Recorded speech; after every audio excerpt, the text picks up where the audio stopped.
우리 오늘 은혜를 나눌 본문은 누가복음 2장 8절로 20절의 말씀입니다.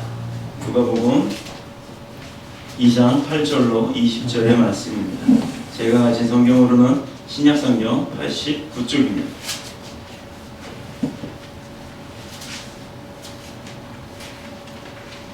자, 우리 오늘 한 절씩 교독하도록 하겠습니다. 그 지역의 목자들이 밤에 밖에서 자기 양떼를 지키더니 주의 사자가 곁에 서고 주의 영광이 그를 부추에 크게 무서워하는자. 천사가 이르되 무서워하지 말라. 보라, 내가 온 백성에게 미칠 큰 기쁨의 좋은 소식을 너희에게 전하노라. 오늘 다윗의 동네에 너희를 위하여 구주가 나셨으니 곧 그리스도 주시니라. 너희가 가서 강보에 쌓여 구유에 누워있는 아기를 보리니 이것이 너희에게 표적이니라 하더니 호련히 수많은 천군이 그 천사와 함께 하나님을 찬송하여 이르되 지극히 높은 곳에서는 하나님께 영광이요 땅에서는 하나님이 기뻐하신 사람들 중에 평화로다 하니라. 천사들이 떠나 하늘로 올라가니 목자가 서로 말하되 이제 그들의 가서 주께서 우리에게 알리신 바 이루어진 일을 기다하고 빨리 가서 마리아와 요셉과 구유에 누인 아기를 찾아서 보고 천사가 자기들에게 이 아기에 대하여 말한 것을 전하니 듣는 자가 다 목자들이 그들에게 말한 것들을 놀랍게 여기되 마리아는 이 모든 말을 마음에 새겨 살펴나라. 목자들은 자기들에게 이르던 바와 같이 듣고 온 그 모든 것으로 인하여 하나님께 영광을 돌리고 찬송하며 돌아가니라. 아멘. 살아계신 하나님의 말씀입니다. 오늘 성경을 한번 다시 한번 읽으면서 제가 간략하게 설명을 좀 드리도록 하겠습니다. 자, 8절부터 보겠습니다. 그 지역의 목자들이 밤에 밖에서 자기 양떼를 지키더니, 여기 목자들은요 우리를 인도하시는 하나님 그 목자를 말하는 것이 아니고 동방박사들을 이야기하는 것입니다. 그리고 그 사람들이 밤에 양떼를 지켰대요. 왜 낮에 양떼를 지킨 것이 아니라 밤에 양떼를 지켰느냐? 밤이고 낮이고 양의 무리를 노리는 늑대나 사자나 이런 동물들이 있었겠죠. 그것을 보호하기 위해서 목자들이 그 양떼를 지켰습니다. 그러나 이 순간에는 밤에 양떼를 지켰다고 했어요. 왜? 낮에 천사가 나타나나요? 밤에 천사가 나타나나요? 모르죠. 낮에 나타날 수도 있고 밤에 나타날 수도 있어요. 현정이 옆으로 좀 더 오고 현수가 옆으로 좀 더 안 보이네. 오케이. 자, 왜 그랬느냐? 천사가 나타나는 것을 더 강력하게 드러낼 수 있는 것이 밤이었어요. 낮에는 못 알아볼 수도 있었기 때문에. 그리고 천사가 이르되 무서워하지 말라. 보라, 내가 온 백성에게 미칠 큰 기쁨의 어떤 소식이요? 좋은 소식. 굿 뉴스. 좋은 소식이요. 좋은 소식을 너희에게 전하노라. 오늘 다윗의 동네에 너희를 위하여, 누구를 위하여? 너희를 위하여 구주가 나셨으니 곧 그리스도 주시니라. 그리스도 주시니라. 그리스도 주인이시다 이 얘기예요. 구원자 주인이시다는 뜻입니다. 너희가 가서 강보에 쌓여 구유에 뉘어 있는 아기를 보리니 이것이 너희에게 표적이니라 하더라. 여기서 분명히 뉘어 있다고 했어요. 또 한번 보겠습니다. 16절이요. 빨리 가서 마리아와 요셉과 구유에 누인 아기를 찾아서. 여기서 누인이라고 되어 있죠. 아까 12절에는 뉘어 있다고 그랬고, 뉘어 있다와 누인의 차이가 뭘까요? 뉘어 있다. 뉘어 있다라는 의미는 스스로 어떻게 할 수가 없어서 그 힘을 가진 자가 강제로 이렇게 뉘어놨다는 거예요. 그러니까 피동적인 거죠. 능동적이 아니라 피동적인 누군가에 의해서 내가 움직여졌을 때를 누워져 있을 때를 뉘어 있다라고 표현을 했고, 또 여기 16절에는 빨리 가서 마리아와 요셉과 구유에 누인이라고 되어 있어요. 이것은 이미 무엇이냐? 아기 예수께서 마리아에 의해서, 엄마 마리아에 의해서 누워져 있었다는 거예요. 이미 이 동방박사들이 와서 봤을 때에는 누이는 모습을 본 것이 아니라 누워져 있었던 것을 보았기 때문에, 이미 다 되어 있던 것을 보았기 때문에 누인이라고 표현을 한 것입니다. 14절 보겠습니다. 지극히 높은 곳에서 하나님께 영광이요, 낮은 곳이 아니라 높은 곳이죠. 이 의미는 하나님은 높은 곳에 계시다는 얘기예요. 여기가 우리가 말하는 이 높은 곳이라는 게 하늘 위 높은 곳, 땅 아래 낮은 곳 이것을 의미하는 것이 아니라 이 높은 곳을 의미하는 것은 가장 우리가 임금이나 왕은 가장 높은 자리에 차지한다, 높은 자리에 있다, 우리가 굉장히 높여드린다라고 하는 그런 높이입니다. 어떤 위아래의 관계, 하늘 위에 있는, 지구 위에 있는, 하늘에 떠 있는 이런 하나님을 의미하는 것이 아니라 우리가 마음으로 정말 높여드리는, 칭송하는, 찬양하는 그런 의미의 높음이라는 거예요. 이해되셨나요? 예, 항상 우리가 성경을 볼 때 그걸 잘못 판단을 하기 때문에 그냥 이야기로 끝나요. 그래서 흔히들 하나님이 어디 계시냐? 하늘에 있다. 아니요. 하늘에 계시는 게 아니에요. 높은 곳에 계시는 분이 우리 마음 가운데 와 계시는 겁니다. 그렇기 때문에 하나님은 우리 마음 가운데 와 있는 거예요. 내 옆에 계시기도 하고 운전할 때는 내 옆자리에 타고 가시기도 해요. 그렇게 우리에게는 친구와 같은 분이십니다. 그분이 하늘 위에 있다는 뜻이 아니에요. 14절 지극히 높은 곳에서 하나님께 영광하며 땅에서는 하나님이 기뻐하신 사람들 중에 무엇이다? 평화로다. 자, 이 세상에 제일 중요한 것이 무엇일까요? 믿음, 소망, 사랑. 그 중에 제일은 사랑이에요. 네, 맞아요. 그런데 그 사랑이 아닌 평화라는 단어가 나왔어요. 우리가 삶을 살면서 삶이 평화롭지가 않고 지금 전쟁을 하는 나라를 봅시다. 언제 죽을지 모르잖아요. 두려움 가운데 빠져있죠. 먹을 게 없죠. 불안하죠. 그게 바로 불행이에요. 평화로움이 없다는 것은 자기 자신이 미래가 보장이 안 된다는 얘기예요. 내 미래가 보장이 안 된다는 것은 내 삶의 목표가 없다라는 것과도 같은 맥락입니다. 그렇다 그러면 내가 살면서 내일이 어떻게 될지 모르잖아요. 그럼 그런 불안함 가운데 살면서 어떤 마음이 있겠습니까? 내 마음 가운데 기쁨이 있을까요? 없겠죠? 그래서 우리의 삶 가운데에서는 평화로움이 가장 큰 축복 가운데 하나인 것입니다. 근데 여기서요, 그 평화를 그냥 다 주시는 게 아니랬어요. 바로 전을 볼게요. 하나님이 기뻐하신 사람들 중에 평화로다. 하나님이 기뻐하신 사람들에게 평화가 된다는 얘기입니다. 그럼 하나님의 기쁨이 되는 자가 어떤 사람이죠? 하나님의 기쁨이 될 수 있는 자. 나 주님의 기쁨 되기 원하네. 이런 찬양이 있죠. 그 가사를 한번 쭉 생각해 보세요. 하나님이 기뻐하신 사람들, 드리는 자, 예, 또 변화되는 자, 또 순종하는 자, 네, 아버지의 말에 순종하는 자, 엄마 아빠 말에 착하게 잘 따르는 아들, 딸. 하나님은 어떤 사람을 기뻐하시느냐? 맞아요. 드리는 자, 변화되는 자, 맞습니다. 그런데 무엇보다도 순종하는 자. 하나님의 음성에, 하나님 주신 그 감동에 순종하는 자가 하나님이 기뻐하시는 자고, 그런 기쁜 자에게 하나님이 무엇을 주신다? 평화의 축복을 주신다는 얘기예요. 그거는요, 평화라는 단어 안에 다 들어있어요. 돈, 물질, 또 건강, 권력, 능력, 치유의 역사, 이런 것들이 전부 다 그 평화 안에 있다라는 것입니다. 그래서 우리가 간구하는 것은 하나님이 우리에게 주실 평화가 가장 중요한 간구의 제목이 되는 거예요. 그러려면 어떻게 해야 된다? 하나님이 기뻐하는 자가 되어야 한다.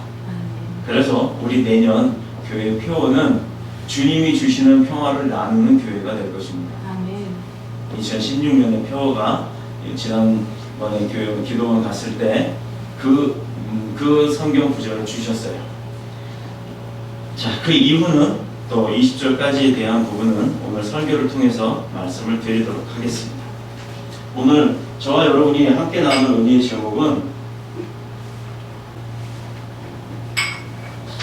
구유의 누인아기가 아니라 구유의 누인아기입니다. 제 3인칭 관찰자의 시점에서 아기 예수께서 태어나셔서 그곳을 찾아갔더니 구유에 누워져 있었던 분을 본 거예요. 우리가 딱 갔을 때 성모 마리아께서 아기 예수를 누이고 있었던 장면을 본 것이 아니라 이미 누여놓고 있었던 모습을 보러 가는 것입니다. 자, 우리의 관점이 그것이라는 걸 잊지 마시기 바랍니다. 우리 인생에는요, 여러 가지 영역들이 있고 여러 가지 인생들의 삶이 있고 그 목표들이 있어요. 그런데 크게 나누면 인생에는 두 가지 영역이 있다라고 볼 수가 있습니다. 첫 번째, 나 스스로가 무엇을 할 수 있는 영역이 있어요. 스스로 힘이 미치는 영역이 있어서 그곳에서는 내가 어떤 것이든 내 마음대로 할 수 있는 곳이 있어요. 자, 우리나라가 북한에는 자유가 없죠. 한국엔 자유가 있어요. 같은 한 민족이에요. 그러나 갈라졌어요. 한 곳은 자유가 있고 한 곳은 자유가 없어요. 자유가 있는 곳에서는 어떻게 하죠? 내 능력과 내가 원하는 대로 하고 살 수가 있죠. 그러나 북한 같은 데 봅시다. 내 능력이 있다 할지라도 국가에서, 북한 정부에서 이렇게 해라 저렇게 해라, 너는 이 사람하고 결혼해라 하면 둘이 결혼도 해야 된대요. 근데 요즘은 많이 바뀌었다고는 하는데 제가 북한에 안 살아봐서 그건 잘 모르겠어요. 혹시 북한에 살아보신 분 계세요? 우리의 믿음은 북한 동포를 또 기억해야 하고 북한 동포에게 사랑을, 예수 그리스도의 사랑을 전해야 됩니다. 그래서 그들에게도 참된 자유가 어떤 것이며 하나님께서 우리에게 주신 그 자유가 어떤 것인지를 깨닫게 하는 그 가르침을 우리가 전해야 되는 거예요. 우리가 그런 비전을 가지고 언젠가는 그날이 올 것입니다. 그때를 위해서 준비하고 기도를 해야 되는 줄로 믿습니다. 학생들은요, 학교에서 전공을 바꿀 수가 있어요. 전과한다 그러죠. 전공을 바꿀 수가 있고, 또 직장인들은요, 잘리는 것 이외에는 회사를 바꿀 수가 있어요. 회사를 바꿀 수가 있습니다. 또 사업가들은 이런 사업 저런 사업 구상을 해볼 수가 있어요. 잘 되면 그와 유사한 프랜차이징 같은 것도 해보고, 음식이 잘 되면 의류도 해보고, 의류가 잘 돼서 돈이 많아지면 지금 중국에 아주 기라성 같은 회사들이 많지만 아주 또 히든 카드를 날리는 그런 회사가 하나 있죠. 샤오미라는 회사. 그만한 배터리 하나를 만들기 시작한 대학생 5명이었어요. 그 5명이 만든 회사가 지금 배터리뿐만 아니라 여러 가지를 만들어내기 시작하고 심지어 이제 가전제품까지 나온다고 합니다. 자, 취미도 바꿀 수가 있죠. 우리 마음대로 아이들 형편에 따라서 이사도 갈 수 있잖아요. 그런데 그 이유가 뭘까요? 그렇게 자유함을 내 마음대로 할 수 있는 이유, 그것은요, 인간에게는 근본적인 자유의 추구 의지가 있기 때문에 나에게는 누구나 내 스스로 내가 좀 편해지고 내가 하고 싶어 하는 대로, 원하는 대로 살고 싶어 하는 그런 자유의 의지가 있기 때문이에요. 자, 그러면 그거와 반대로 두 번째, 사람의 힘으로는 어떻게 해볼 수도 없는 영역이 있습니다. 갑자기 암에 걸렸어요. 이 사람은 곧 죽을 사람이에요. 이건 내 의지 가지고 그 암이 치유가 되고 내 의지 가지고 그 병이 나음을 입을 수가 있나요? 물론 병원에 가서 치료를 받을 수 있겠죠. 도움을 받는 거지만 내 스스로 할 수 있는 것은 아무것도 없다는 얘기입니다. 그 중에 하나가 나라로 따지면 국가 지도자에 대한 문제가 있을 수 있어요. 대통령이나 국가 지도자를 잘 만나게 되면 그 국민은 잘 살 수가 있어요. 그러나 국가 지도자, 정치인들 뿐만 아니라 어느 나라의 수장이 잘못된 생각을 갖고 있든가 잘못된 정치를 한다든가 했을 경우에는 그 모든 고난과 핍박과 환난과 어려움이 누구한테 옵니까? 국민한테 오게 돼 있어요. 내가 태어난 땅의 지도자가 잘못된 생각을 갖고 산다, 백성을 함부로 죽인다, 그러면 살인마를 하면 자기 마음대로 안 된다고 자기 측근 갖다 너 이번에 이거 왜 실적이 안 좋아, 일로 와, 팍 죽이고, 또 뭐 했다고 해서 너 욕먹게 만들었어, 팍 죽이고, 이래버리면 지금 어느 나라가 그러고 있죠? 여기 뚱뚱하신 분 하나가 젊어서 그런지 모르겠지만 자기 측근이 없다 그러면 나중에 어떻게 하려고 그래요.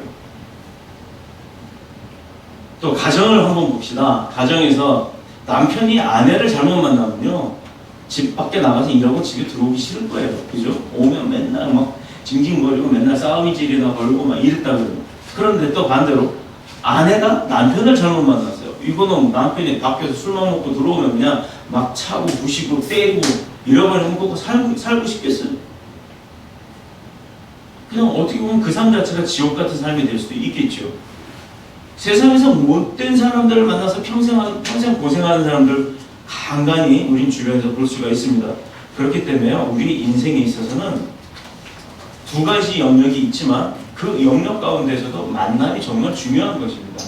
우리가 어떤 사람을 어떤 장소에서 어떻게 만나느냐에 따라서 정말 그 사람은 환경에 따라 바뀌어가거든요. 그동안 우리가 잘못된 만남 때문에 내 인생이 고통스러웠습니까? 그리고 내 인생이 세월을 허비했다고 생각이 드셨어요? 또 우리 속담 가운데 친구 따라 강남 간다. 그죠? 그 얘기가 뭐 얘기예요? 진짜 강남에 사는 부자 친구를 만나봐요. 그러면 그 친구한테서 빼먹으려고 하는 사람이 있을 반면에 그 친구처럼 나도 뭔가 그 친구가 어떻게 해서 그렇게 부자가 됐는지 그걸 보고 연구하고 그게 모티브, 그게 기준이 돼서 내가 그렇게 변화되는 사람들, 발전되는 사람들도 있어요. 그런데 내 친구들 주변이 맨날 강도에, 살인범에, 담배나 피고 술이나 먹고 욕이나 하고 뭐 하는 막 이렇게 그림 그리는 거 요즘 또 뭐 문화라고 하니까 그건 뭐 모르겠어요. 하지만 맨날 싸움질이나 하고 경찰서에 들락달락하고 이런 친구들하고 어울리면 보고 배우는 게 뭐죠? 사기치는 거, 뭐 사람 때리는 거, 욕하는 거 이런 것만 배우잖아요. 그렇죠? 또는 지금보다 더 좋은 만남을 통해서 더 아름답고 복된 삶을 살고 싶으세요? 이거 스티브 잡스 같지 않아요? 청바지만 입으면 그럴 것 같은데. 하나님께서는 이런 분들을 위해서요 좋은 만남을 예비해 놓으셨던 거예요. 어떤 만남이었느냐? 그것이 오늘 본문의 말씀입니다. 오늘은 성탄주일로 하나님께서는 우리에게 인생 최대의 선물인 복된 만남을 우리에게 주신 거예요.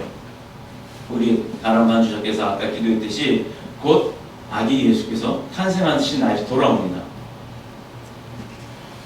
인생 최대의 선물인 복된 만남을 위해서 아기 예수께서 탄생을 하셨다는 거예요. 자, 현종이. 그럼 우리에게 좋은 만남을 위해서 태어난 분이 누구라고?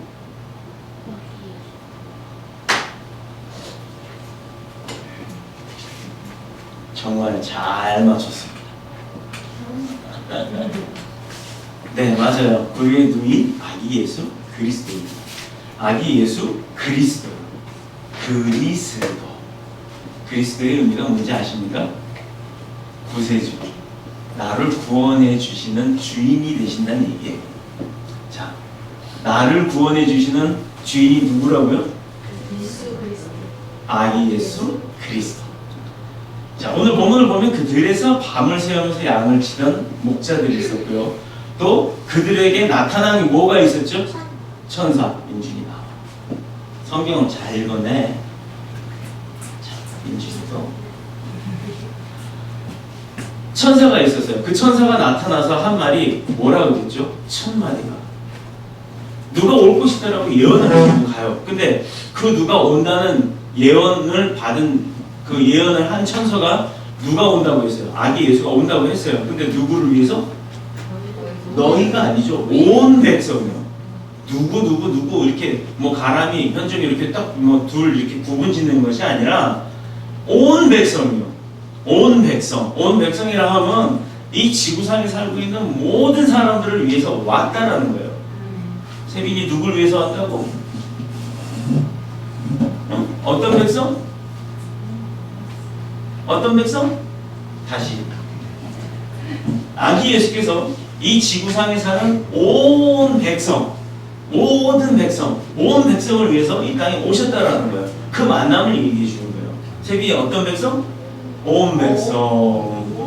우리 유치부들이 이렇게 성경을 잘 들어요. 성경 말씀을. 자, 나오세요. 어른들한테도 가요. 오늘은 어른들도 집중해서 들으세요. 예뻐. 아이고 예뻐. 자, 이어서 가겠습니다. 그들에게 천사가 나타나서 온 백성을 위해서 좋은 소식을 전한다고 했어요. 좋은 소식. 영어로 좋은 소식. Good news. 우리 교회 이름은 더 뉴스가 된다고요. Good news가 더 많다고요. 그리고 오로지 한 분을 의미하는 정관사 더 뉴스, 복음을 의미하는 것입니다. 그래서 우리 교회가 더 뉴스 복음교회예요. 어떤 분은 자꾸 그래요. 복음교회요. 볶음교회예요. 뭐 조금 더 하면 김치볶음도 나올 것 같아요. 정말 우리 교회 이름은 아름다운 교회의 이름입니다. 아름다운 이름이에요. 하나님 주신 이름. 우리가 늘 복음교회가 아닌 더뉴스 복음교회를 꼭 함께 이야기를 하셔야 됩니다.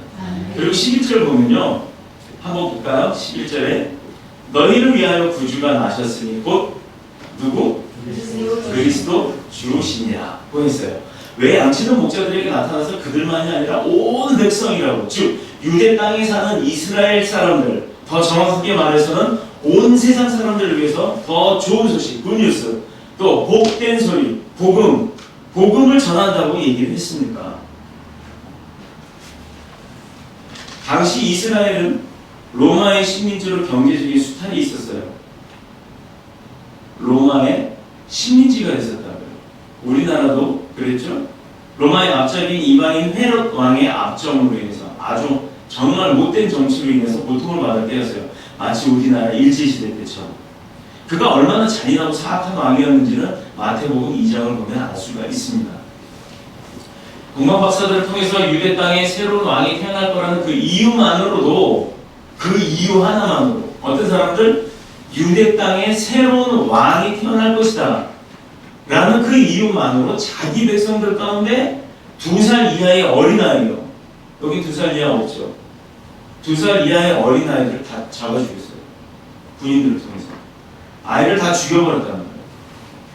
자, 그 아이들 입장에서 한번 생각해 봅시다. 누인자예요? 누인자잖아요. 아기들 태어나서 자기 스스로 할 수 있는 게 아무것도 없어요. 엄마 아빠 사이에서 이쁘게 태어나서 귀여움받고 사랑받고 자라야 될 그 아이들인데, 어떤 아이가 그 유대의 왕으로 왔는지 알기만 하고 어떤 아이가 그 아이인지도 모르는 상황에서 헤롯 왕은 전군을 풀어서 그 2살 미만의 아이들은 남자고 여자고 할 것 없이 다 죽여버렸다는 겁니다. 자, 여러분, 부모님이시죠? 부모님의 입장에서 내 아이가 죽임을 당해요. 그것도 태어난 지 2년도 안 된 아이가. 얼마나 마음이 아팠을까요? 그러면 그 부모가 그 왕을 존경하고 높여드릴 수 있을까요? 아니죠. 죽여버리고 싶죠. 아마 이 집사님 같으면 뛰어왔을 거예요. 그냥 뛰어가지도 않죠. 뭐 하나 들고 가죠. 가서 눌러놨을 거예요. 아마 주먹으로 팍 하고. 자, 헤롯 왕이 그게 두려웠을까요? 부모들이 반발하고 두려워하지는 않았어요. 그러니까 어떻게 보면 한치 앞을 내다보지 못했다는 것입니다.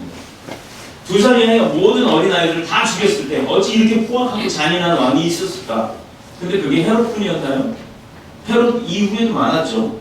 또 지금도 있어요. 북한에 산대를 내려오면서 살인자들이 국가를 통치를 합니다. 사람을 죽이는 밥 먹듯 하는 사람들이 나라를 통치를 해요. 백성들이 스스로 힘으로 해결하는 게 어려운 문제예요. 이거. 북한 백성들이 스스로 이걸 어떻게 할 수 있을까요? 못하는 겁니다. 또 그때 당시에 이스라엘 사람들도 헤롯 왕을 어떻게 할 수가 없었어요. 또 교회에서는 하나님이 드러나지 않고 또 자신의 교회와 스스로 목회자 자신만을 드러내는 그런 교회 정치로 인해서 하나님보다 앞선 교회들, 하나님보다 앞선 자들이 있는 교회들이 지금 얼마나 많은지 모릅니다. 성도들이 그거 어떻게 할 수 있나요? 못하잖아요.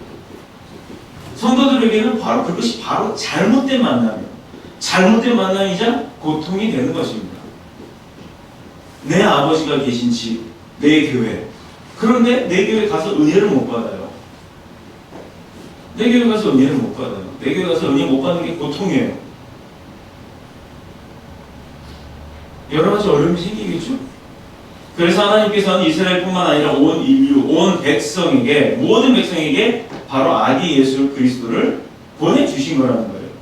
그래서 오늘 본문을 자세히 살펴보면 보잘것없는 말구유. 말구유가 뭔지 아는 분? 말구유. 먹이주는 거. 예, 맞아요. 말밥통. 차지사님 나오세요.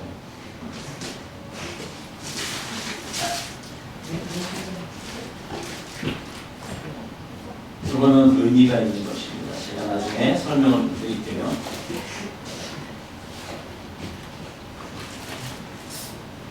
어느 교회가 퍼주죠?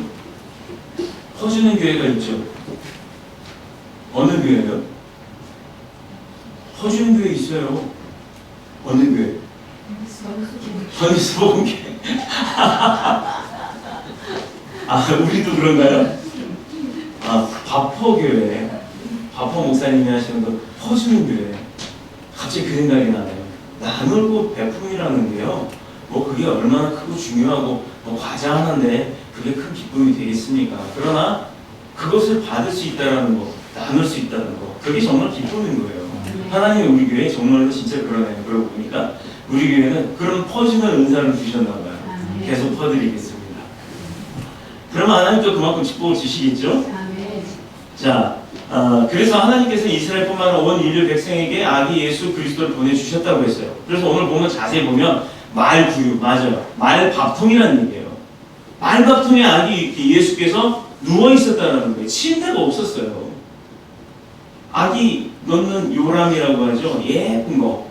요즘은 이렇게 흔드는 거 있고 키면 자동으로 흔드는 것도 있고 그런 건데 그런 거에 또 아닌 그냥 누일 곳이 없어서 땅바닥에 놓을 수가 없으니까 말밥통, 비어있는 말밥통에다가 아기 예수를 뉘어놨다는 겁니다. 우리 예선이, 민준이를 엄마 아빠가 침대가 아니라 말밥통에다 뉘어놨다 그러면 좋겠어? 딱딱하고 힘들겠지? 불편하겠지? 그치?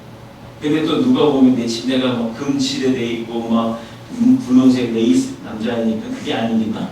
파란색 막 무늬도 있고 터닝 메카드도 그려져 있고 또 세빈이 같은 경우는 엘사가 많이 이렇게 있고 그러면 얼마나 좋겠어. 그런데 그런 게 아닌 나무로 깎아 만든 그냥 말밥통에 누워 있었다는 얘기예요. 얼마나 천대를 받았습니까? 태어나서부터. 근데 그렇게 누워야 하는 엄마 아빠의 입장은 어땠겠어요? 마리아의 입장은. 근데요, 마리아는 그렇지 않았다는 것입니다. 마리아가 만약에 그랬다 그러면요, 안 누웠어요. 안고 있었지. 마리아는 그게 감사했대요. 그거라도 있었으니까. 내려놓지 않고 말구유라도 누울 수 있었다는 거에 감사함이 있었다는 것입니다. 또 그것을 지켜보고 아비로서의 역할을 해야 되는 요셉도 동조를 했고요. 모든 동방박사와 많은 백성들이 경배하러 왔을 때 그 모습을 딱 보고 뭐야 왕을 왜 여기다 뉘었어? 이런 사람 아무도 없었어요. 자, 그렇다 그러면 그 아기 예수가 태어난 마국간에 모여서 아기 예수를 탄생을 기뻐하고 경배하고 찬양했던 그 사람들의 마음은 어떤 사람들이었을까요? 선한 사람? 악한 사람? 선한 사람. 성격이 급하지도 않았어요. 드러내서 나서지도 않았을 거예요. 정말 그 모습 자체를 경배하고 기뻐했습니다. 왜? 주변이 중요한 게 아니라 중요한 것은 아기 예수라는 것이었기 때문에 그리스도 아기 예수가 그 자리에 계셨기 때문에 그 나머지 조건은 아무 문제가 되지 않았다는 것입니다. 아기 예수가 제일 중요한 거예요. 그러니 하나님이 지금 내가 사는 형편이 어려워요? 힘들어요? 뭐 부족해요? 그런데 나한테 하나님이 계시다 그러면 부족해요? 아니요.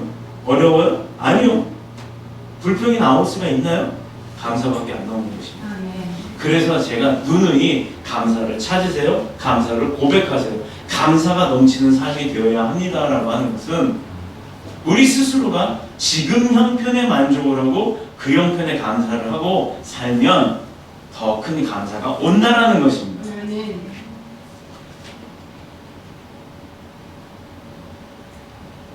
말밥통에 누워있던 아기 예수 그리스도가 이 세상에 두 가지의 목적을 가지고 오셨어요. 아까 만나온 이야기하기 전에 인생에 있어서 첫 번째 영역, 두 번째 영역을 얘기했죠. 그것은 본문 14절에서 밝히고 있습니다. 어떤 두 가지의 목적을 가지고 왔느냐? 지극히 높은 곳에서는 어디? 하나님께 영광이요. 또 땅에서는 기뻐하심을 입은 사람들 중에 평화로다. 오늘 핵심 본문입니다. 이것입니다. 하나님께 영광 돌리기 위해서 왔고 우리들에게는 평화를 주시기 위해서 왔다라는 얘기입니다. 구유의 눈인 아기 예수 그리스도는 영광과 평화를 위해서 이 땅에 오신 것입니다. 자, 우리 그래요. 예수님이 이 땅에 왜 오셨지? 그럼 우리를 구원하러 오셨습니다. 이게 성경적인 답이에요. 그런데 성경을 좀 더 깊게 내세워서 보면 아기 예수 그리스도, 예수 그리스도가 이 땅에 오신 이유는 무엇입니까? 하면 아버지께는 영광이요 이 땅에는 평화를 이루시기 위해서 오신 거예요. 그 안에 우리의 구원이 들어가 있는 거라고요. 이제 성경을 우리 교회에서는 좀 더 세밀하게 가르쳐드릴 겁니다. 그냥 수박 겉에 줄 있는 거 보고 아 수박이구나 사갖고 와서 떡 짜겠더니 허해요. 수박이구나 이거 잘 익었구나 딱 들고서 딱 짜겠더니 대자마자 탁 하고 짜게 돼요. 이게 뭔 의미인지 아시죠? 안에가 탱탱하게 익어서 팽팽해져 있는데 칼로 겉을 딱 자르려고 하니까 그 안에 압력이 밀려나는 압력 때문에 저절로 쫙 하고 멀어지는 거야. 얼마나 맛있죠? 그 수박? 성경도요 칼만 대면 딱 쪼개지는 수박처럼 그렇게 하면 정말 재밌습니다. 정말 재밌습니다. 구유의 누인 아기 예수 그리스도가 오신 두 가지 이유를 말씀했어요. 어떤 사람의 평화요? 어떤 사람에게 평화를 주신다고요?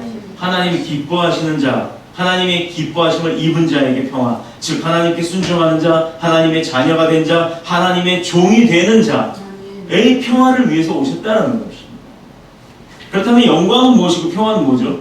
우리 진짜 교회에서 많이 써요. 하나님께 영광, 우리에게는 평화. 그럼 평화는 뭐고 영광은 뭐예요? 내 이거 못 맞출 거니까 내가 물어볼 거예요. 누구한테 물어볼까? 누구한테 물어보? 눈을 안 피하시는데 좋은 현상입니다. 안 물어보겠습니다. 자, 그렇다면 영광은 무엇이고 평화는 뭐죠? 그것이 어찌 우리의 만남의 중요한 내용이 될 수 있을까? 이렇게 생각을 할 수 있는데 첫 번째로 영광이라고 하면요. 잘 들어보세요. 영광이라고 하면 이것 즉 그리스도, 예수 그리스도께서 이 땅에 자기를 보내신 하나님 아버지께 대한 예수 그리스도의 태도예요. 영광. 아기 예수를 이 땅에 하나님이 보내셨잖아요.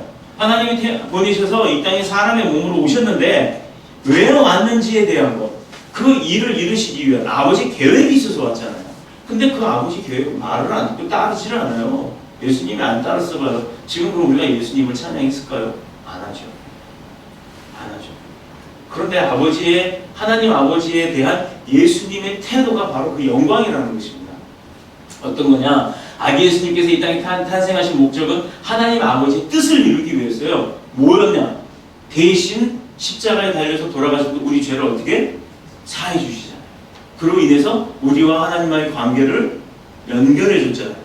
그 통로가 되었다는 거예요. 그거를 하기 위해서는 아버지 하나님께서는 예수님을 이 땅에 보내신 거예요. 성자 예수를 이 땅에 육신의 모습으로 보여주기 위해서 보냈단 말이에요. 그런데 와가지고는 나 오래 살래요, 싫어요, 안 매달릴래요 이러버렸으면 하나님의 뜻을 이뤘나요? 못 이뤘잖아요. 하나님 아버지의 뜻을 이루기 위해서 오셔서 내가 죽을 걸 알면서도 십자가에 달려서 그냥 그 숨을 딱 뻗을 때까지 다 이뤘다 하고 돌아가셨단 말이에요. 그게 뭘 이뤘어요? 자기 의를 이뤘나요? 아니요. 하나님 아버지의 뜻을 이뤘단 말이에요. 그것을 수용했어요. 누가 아버지가 너 내가 원하니까 너 어디 가서 언제 몇 시나 며칠에 죽어라 그랬을 때 그거 죽겠다고 하는 아들이 있어요? 없잖아요. 그런데 예수 그리스도는 그걸 알고 왔단 말이에요. 그런데도 했단 말이에요. 무엇 때문에? 아버지 하나님께 그 뜻을 이뤄드리기 위해서. 그것이 바로 영광이라고 하는 것입니다. 자, 다 아는 내용이라고 쉽게 듣지 마세요. 이게 되게 중요한 부분이에요. 죄와 고통 가운데 빠져서 신음하는 우리 불쌍한 인생들, 그것을 구원하기 위해서 하나님의 영원한 자녀로 삼기 위해서. 어떤 자녀? 영원한 자녀. 영원한 자녀로 삼기 위해서 예수 그리스도가 첫 번째 목적을 가지고 오신 게 하늘의 영광을 올리기 위해서, 하나님께 영광을 드리기 위해서 온 것이라는 것입니다. 하나님의 뜻은 어떤 인생이라도 스스로 죄 때문에 망하는 것을 원치 않으세요. 어떤 부모가 자기 자식이 망하는 걸 원하겠습니까? 잘 되는 걸 원하죠.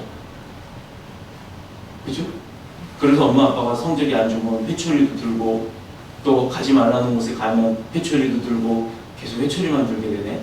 반대로 엄마 아빠가 하라는 것만 했더니 칭찬만 하고, 엄마 아빠가 야 좀 쉬면서 공부 좀 해라, 좀 놀면서 공부 좀 해라 할 만큼 맨날 집에 오면 자기 할 일 정확하게 하고, 동생 잘 보고, 형하고 동생하고 싸우지 않고, 또 동생들 잘 듣고, 오빠 말 언니 말 뭐 잘 듣고, 부모님 말 신부는 잘하고, 그런다 그러면 누가 회초리를 줬겠어요? 오히려 용돈을 막 주지. 응? 그렇겠죠? 자, 에스겔 선지자가요, 하나님의 말씀을 대언을 한 게 있는데 무엇이냐? 에스겔에서 1장 18장 23절 말씀일 겁니다. 내가 여기 적어놓지 않았는데,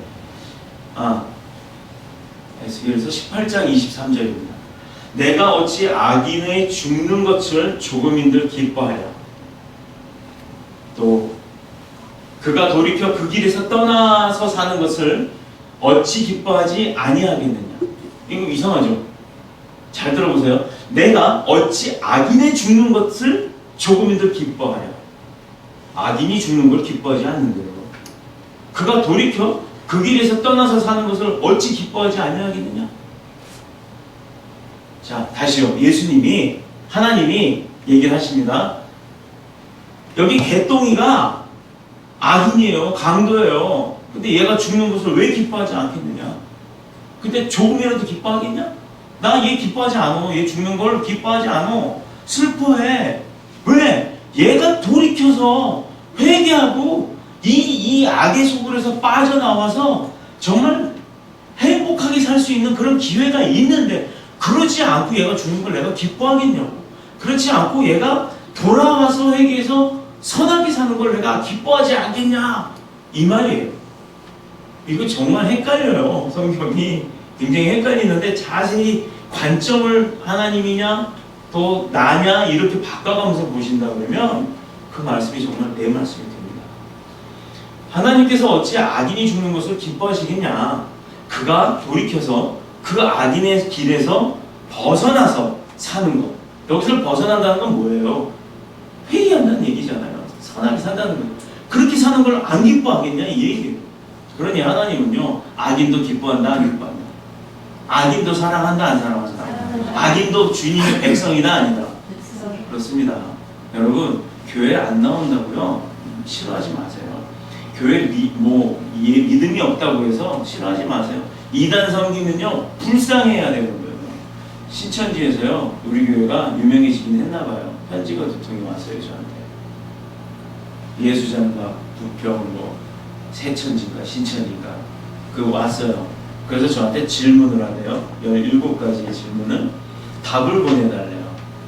그래서 제가 어떻게 했겠습니까? 이제 막 신학 끝났어요. 그리고 또 장학금 받은 신학생이 있어요. 성경적 지식으로 싸우면 어떤 일이 벌어졌을까요? 지진 않겠죠? 뭐가 너네가 뭘 잘못 봤다, 뭘 잘못 판단했다. 자기네가 오히려 더 지금 교회들이 욕을 얻어먹는 게 하도 많으니까 그것을 빗대어서 이제 개척교회다 싶으니까 현혹을 시키려고요. 저를 포섭을 하려고요. 보냈더라고요. 읽어봤어요. 2통의 편지를 다 읽어봤습니다. 다 읽어보면요, 제가 딱 한 게 있어요. 픽 하고 있어요. 똥? 이거예요. 알지가 않으니 그게 뭔 뜻인지. 정말 어이없더라고요. 그래서 대꾸를 안 하기로 했습니다. 가치조차 없어요. 대꾸할 가치조차가 없다는 얘기는 뭐냐면 정말 얼토당토 않다는 얘기인지. 뭐 말이 돼야 이야기를 하든가 가르쳐주든가 하죠. 일단은 하나님이 하시기를 간구하고 기도를 했습니다. 하나님, 이렇게 목회자들을 현혹시키는데 빠지지 않게 해주세요. 그래서 정말 진실만을 가리킬 수 있는 자, 드러나는 증상이 아니라 하나님이 역사하시는 그 형상으로만 갈 수 있게끔, 그 믿음대로 우리가 바로 살 수 있게끔 이 사람들을 만져주세요 라고 기도를 했습니다. 이제 큰일 났어요, 그 사람. 제가 거기에 1번 2번 이렇게 싸움을 할 게 아니라 하나님 앞에 기도하는 거예요. 하나님이 그들을 손댈 겁니다. 그들은 하나님을 못 이겨요. 아버지를 모르기 때문에 못 이기는 거예요. 알면 이기겠죠. 이길 수 없겠죠, 알아도. 근데 알지도 못하는 자가 뭘 이기겠어요. 그래서 저는 제가 할 수 있는 일이 아니었기 때문에 하나님 앞에 간구했습니다. 고쳐주세요. 그들도 하나님의 백성입니다. 근데 지금 어디 있어요? 악의 소굴이 있는 거예요. 악을에 있는 거예요. 그렇다 그러면 그들이 변화되어져 나올 수 있게끔 중보하는 게 우리의 자명인 것입니다. 아버지는 우리에게 그걸 원하시는 것이에요. 자, 이제 본론으로 다시 돌아와서 그래서 예수님이 이 땅에 오신 거예요. 그러나 뜻만 있다고 일이 성사되는 거 아니죠.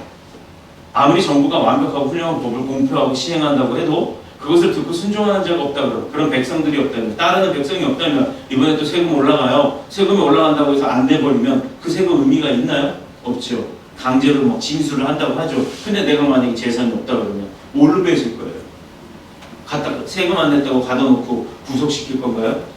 만약에 그렇게 한 사람 두 사람 5천만 6천만, 지금 우리나라 7천만인가요? 그 인구를 다 갖다 구속시켜놨다 그러면 그 나라가 뭐가 있어요? 다 범죄자밖에 없잖아요. 그렇듯이 하나님의 뜻에 온전히 순종하는 자가 없다 그러면 하나님의 뜻은 완성될 수가 없다라는 것입니다. 지금 마찬가지로 이 땅에, 이 시간에, 이 자리에 하나님이 오셔서 우리에게 지금 계속 말씀을 하고 계세요.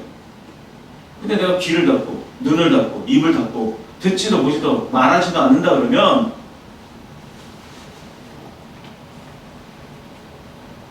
제 뜻을 아시겠습니까? 제가 지금 뭘 얘기하고 싶은지 아시겠습니까? 모르시죠? 그죠? 전달이 안 되죠. 저는 말을 해야 되고 여러분들은 보고 들어야 돼요. 근데 듣지도 않고 보지도 않고 또 말하지도 않고 거꾸로 했네요. 듣지도 보지도 말하지도 않고 이래버리면 무슨 의미가 있겠어요? 예배가 무슨 의미가 돼요? 심지어 나오지도 않고. 그래서 하나님 아버지 뜻을 완벽하게 수행할 수 있는 예수 그리스도를 이 땅에 보내주신 거예요. 왜? 백성들이 듣지를 않았거든. 보지를 않았거든. 말하지도 않았거든. 제가 지난 설교 때 자녀로서의 특권에 대해서 말을 했죠. 자녀된 자의 특권. 지난주에. 그 특권이 누구 거라고요? 아버지 거. 아버지의 특권은 능력이 있다 없다? 있다. 그 능력이 있는 게 내가 아버지의 자녀가 되었을 때 내 거다 아니다. 선포하면 된다 안 된다. 네, 말의 씨를 뭐 심는다. 말의 씨가 있다라고 얘기를 표현을 하는데 우리의 말은 그래서 권세가 있다 없다? 있어요. 그러니까 살리는 말을 해야 돼요. 자, 그 특권이 정말 대단하죠? 근데 그 특권이 아무나 갖는 것이 아니라고 그랬잖아요. 누구 거라고요? 하나님의 자녀, 아버지의 자녀의 거. 그런데 그런 특권은 아버지 뜻에 순종하는 자의 것이라고 했는데 그 특권을 갖는 것처럼 아버지 입장에서 순종하는 자녀에게만 그 특권을 주신다는 얘기잖아요. 그죠? 순종하지 않는 자에게 주냐고요. 말 안 듣는 자녀에게는 회초리가 약이고 말 잘 듣는 자녀에게는 뭐가 약이에요? 뭐가? 칭찬이 약인 것입니다. 그래서 그렇게 확실하게 순종하실 분이 예수 그리스도, 아니 그리스도이신 예수님 뿐이기 때문에 예수님께서 직접 이 땅에 인간의 몸으로 제일 사람들이 눕지도 않는 그 마구간의 구유 안에 누워 계셨다는 것입니다. 그렇게 오신 것이라는 거예요. 제일 낮게, 누구보다도 낮게, 자기 자신보다도 예수님보다도 더 낮은 자가 없을 만큼 낮춰서 오셨다는 거예요.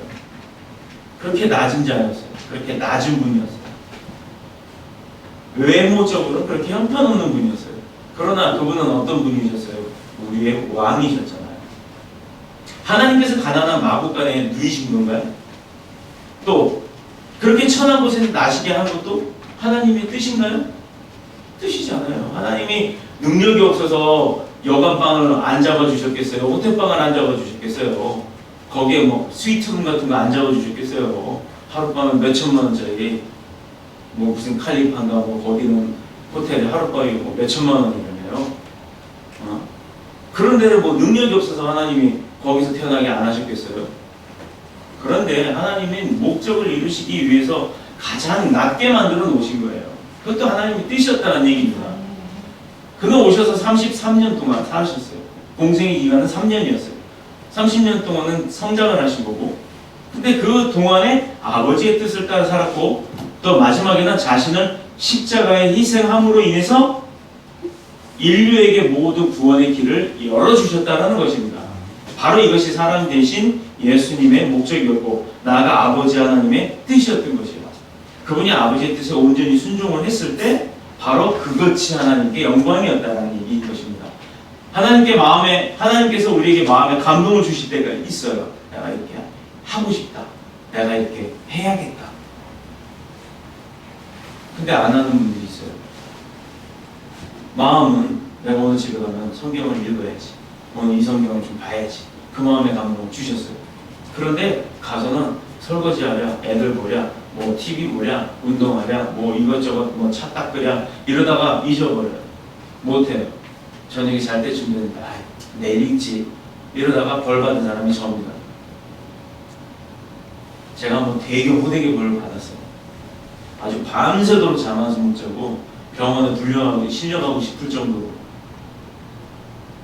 그러다가 그게 기억이 나서 성경책을 읽으려고 잡는 순간 모든 아픔이 싹 사라지는 체험을 했습니다. 아버지한테요, 아버지가 하라고 하시는 거는요, 해야 합니다. 우리가 지혜 있는 자, 능력 있는 자가 되는 방법은요, 순종하는 자라고 그랬죠? 특권을 받기 위해서, 특권을 얻기 위해서. 근데 그 순종하는 것이요, 무엇이 순종인가요? 아버지 음성이 순종이에요.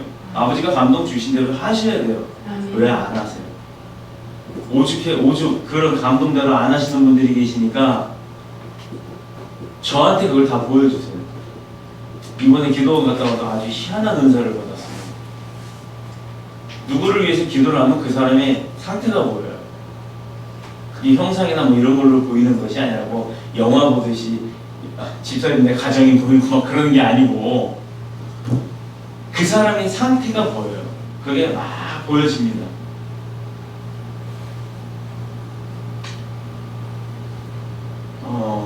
하나님이 내가 이 사람한테 이렇게 원했는데 이 사람이 그걸 안다?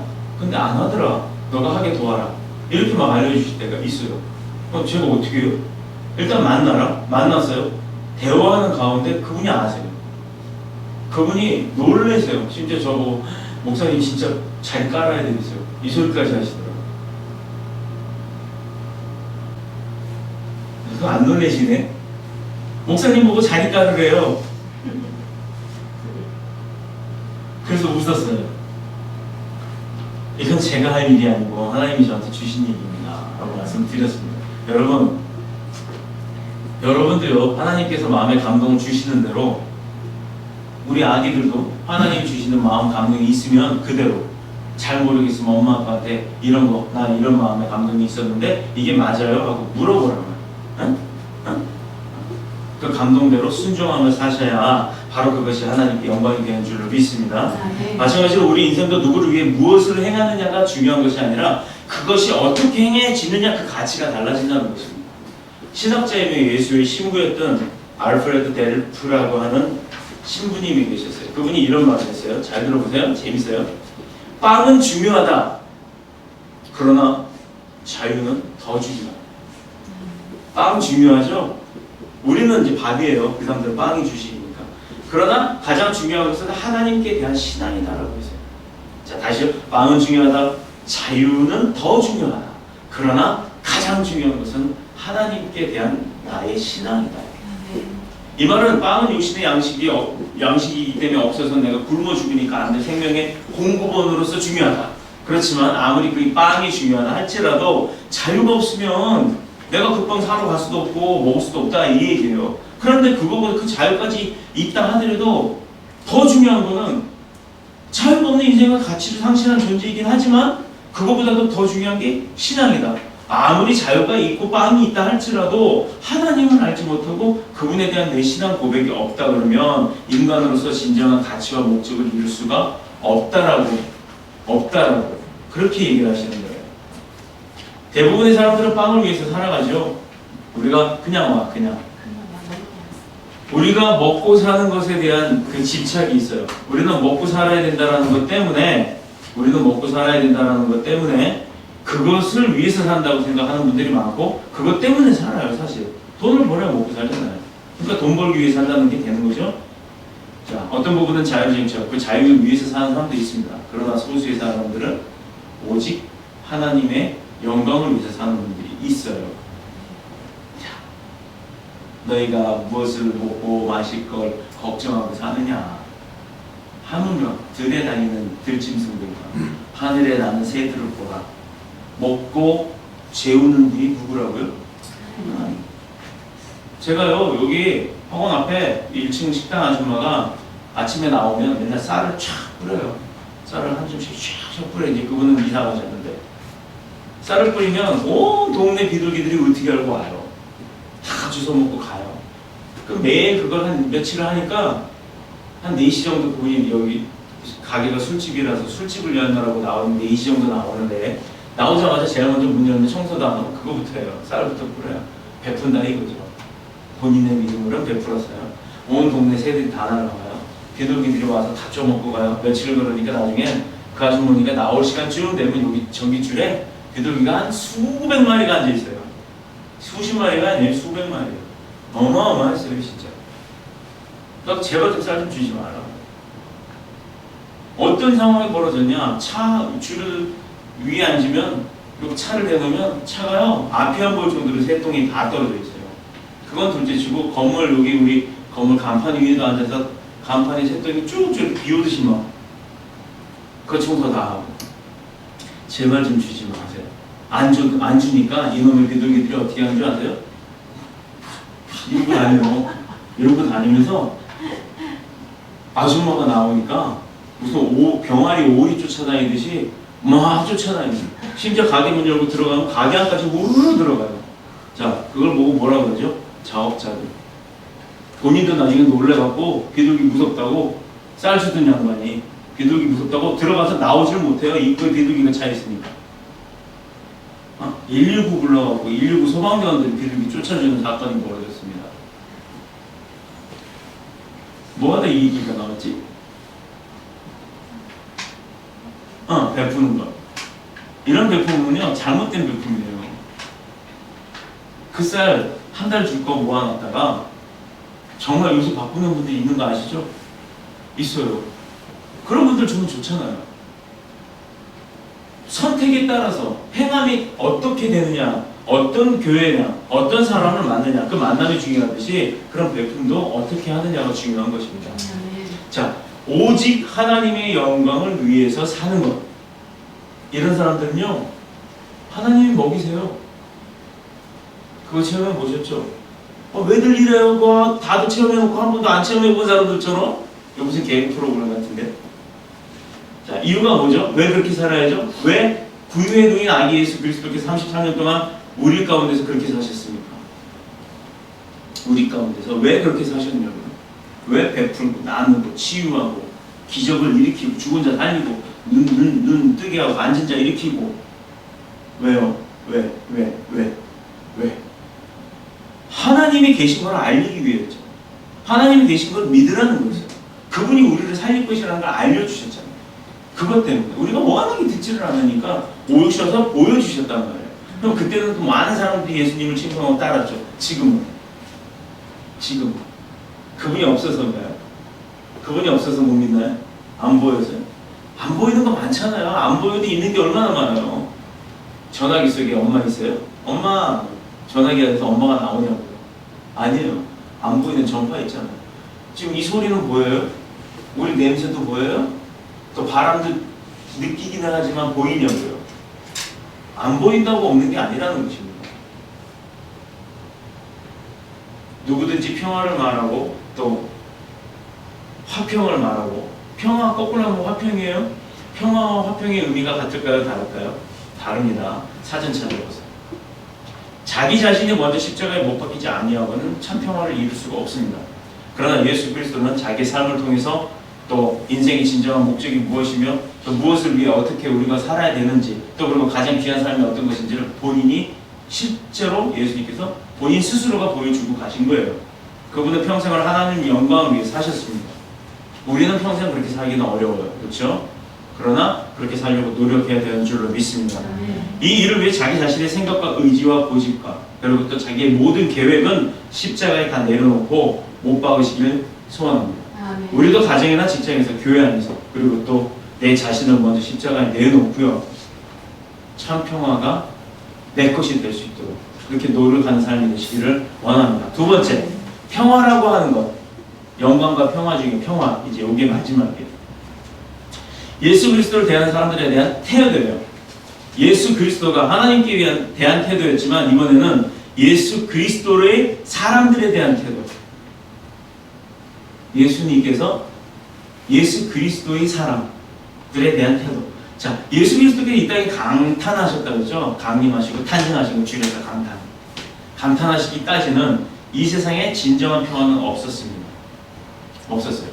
그 시대까지 모든 평화는 일시적인 것이었거나 아니면 이름만 평화였어요. 이 일을 가리켜 사도 바울이 전하기를 그는 우리의 화평이신지라 둘로 하나를 만드사 중간에 막힌 담을 허시고 원수된 것 곧 의문에 속한 계명의 율법을 자기 육체로 폐하였으니 그래서 돼지고기 먹지 말라, 뭐 먹지 말라, 국 갈라진 거 먹지 말라, 뭐 먹지 말라 다 없어져서 지금 우리 다 먹는 거예요. 근데 지금 어디는 피 먹지 말라 그랬다고 순대 안 먹잖아요. 예? 그런 피는 불결하다. 근데 피 제물로 쳤을 때 피 쏟아가지고 제물로 다 드렸잖아요. 고기는 태워버리고 피를 제물로 드렸다고요. 근데 그쪽에서는 지금 구약에서 그랬던 것만 보고서 피는 성결한 건데 더러운 것이라고 먹지도 않아요. 아니면 성결해서 안 먹나? 그거 모르겠어요. 제가 그 종류를 안 믿어봐서. 둘로 자기 안에서 한 세 사람을 지어 화평케 하시고 또 다시요. 곧 의문에 속한 계명의 율법을 자기 육체로 폐하였으니 이는 둘로 자기 안에서 한 세 사람을 지어 화평케 하시고 또 십자가를 이 둘의 몸을 한 몸으로 하나님과 화목하게 하려 하심이라. 에베소서 2장 14절로 15절이요. 이 땅에 어떤 그 평화도 누군가가 먼저 십자가를 지지 않나. 이 십자가 말하는 게 아니라 그 해결하기 힘든 일을 해결하지 않는 한 자기 스스로가 먼저 나서서 나를 희생하지 않는 한 자기가 얻고 싶은 걸 얻을 수 없다는 얘기입니다. 지금 전쟁들 하잖아요. 그 전쟁 가운데 누구 하나가 희생을 했다고 그러면 전쟁이 나겠어요? 부부싸움을 해요? 부부싸움을 하고 형제들끼리 싸움을 해요? 누구 하나가 자기가 그냥 포기를 해버리고 그냥 내가 지지 뭐 이러지 않는 한은 그 싸움은 안 끝난다는 얘기예요. 얻는 걸 원할 수가 없다라는 거예요. 그래서 화평이 될 수가 없다라는 거예요.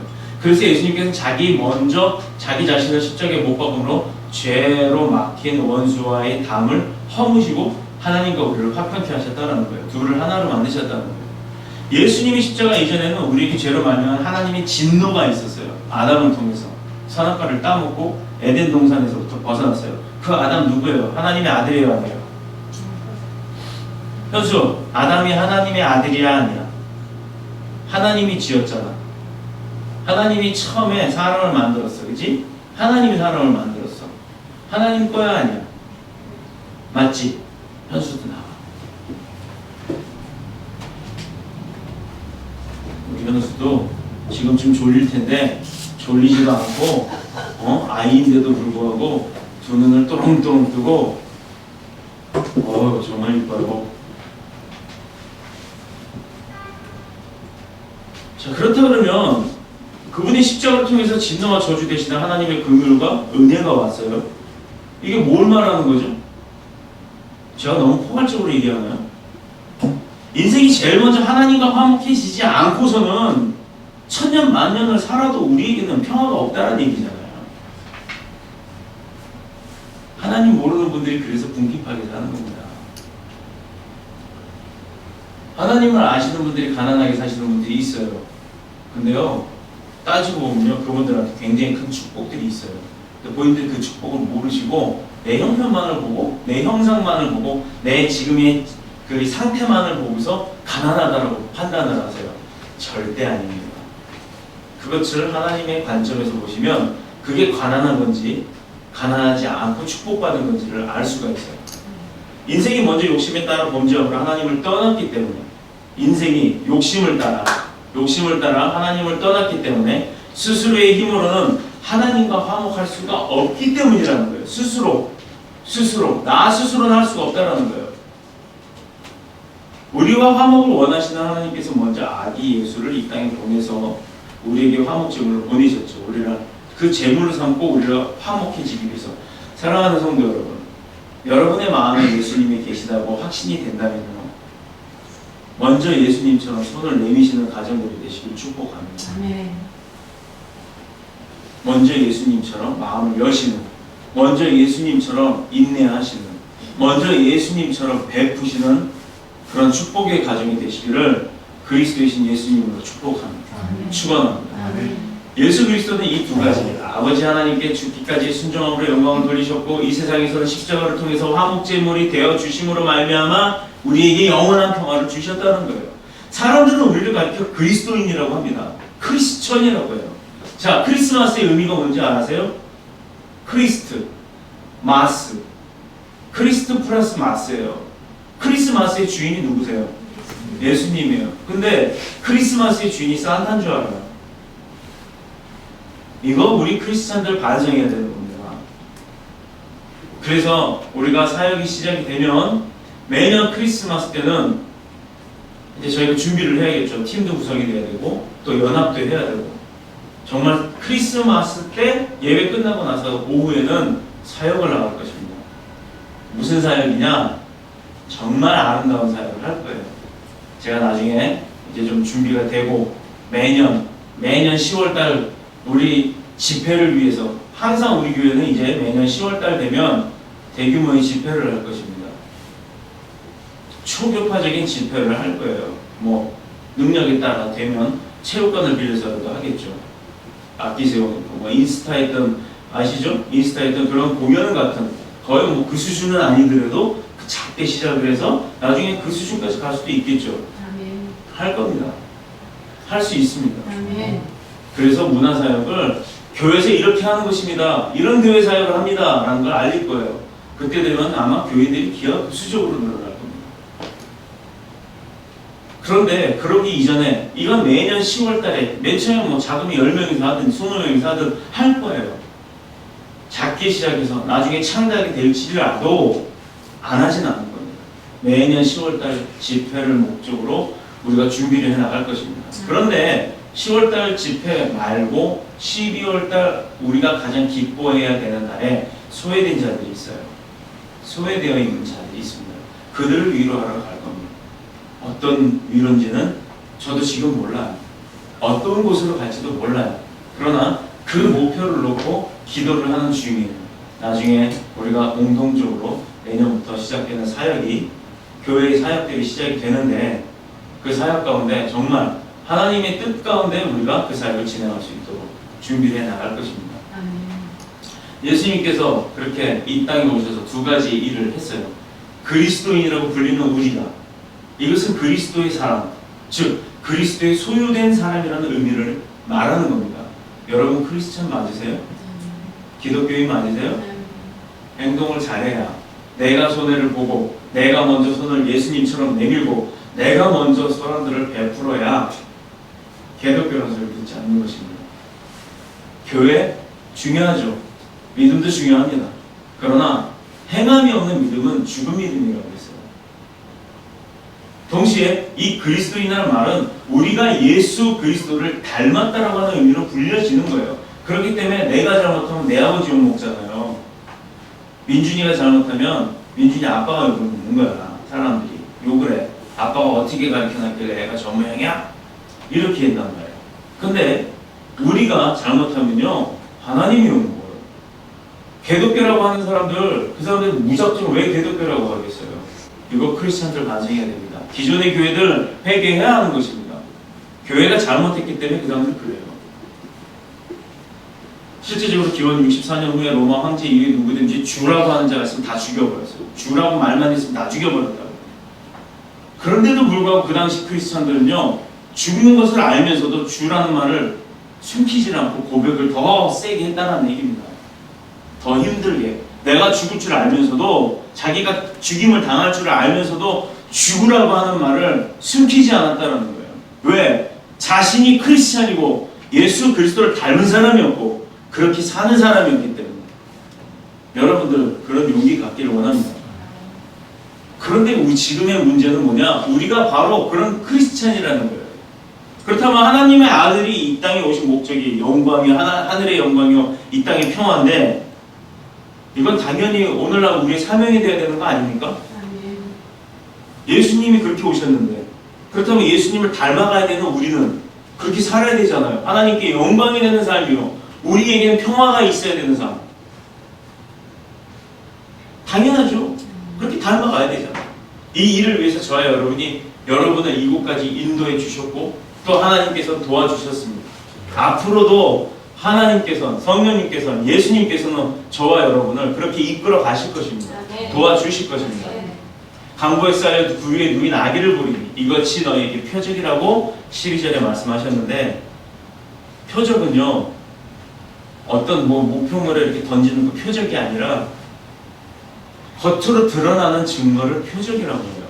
우리가 볼 수 있는 것, 증거. 다시 말해서 강보에 쌓여 누워있는 그 아기 예수가 하나님의 사명을 완수하기 위해 이 땅에 오신 그 증거라는 것입니다. 그렇게 하셨잖아요. 그래서 그리스도시잖아요. 우리는 이 예수 그리스도와 더불어 함께 살다가 죽을 존재예요. 여러분 혼자 스스로 그냥 죽나요? 그냥 나 혼자 죽나요? 죽을 때는 어떻게 죽어요? 여러분 입술로 고백했잖아요. 내가 내 주를 나의 주님으로 영접을 하셨잖아요. 그렇기 때문에 내가 죽을 때는 그분이 계시다는 얘기예요. 그분이 내 곁에 계시다는 거예요. 왜? 내 영혼을 데리고 가시기 위해서, 나를 천국으로 인도하시기 위해서. 근데 그때 만날 때 평상시에 엉망으로 살다가 그때 예수님 딱 뵈면 얼마나 창피해요. 여러분 창피한 삶 살지 마십시다. 순종하는 삶 사세요.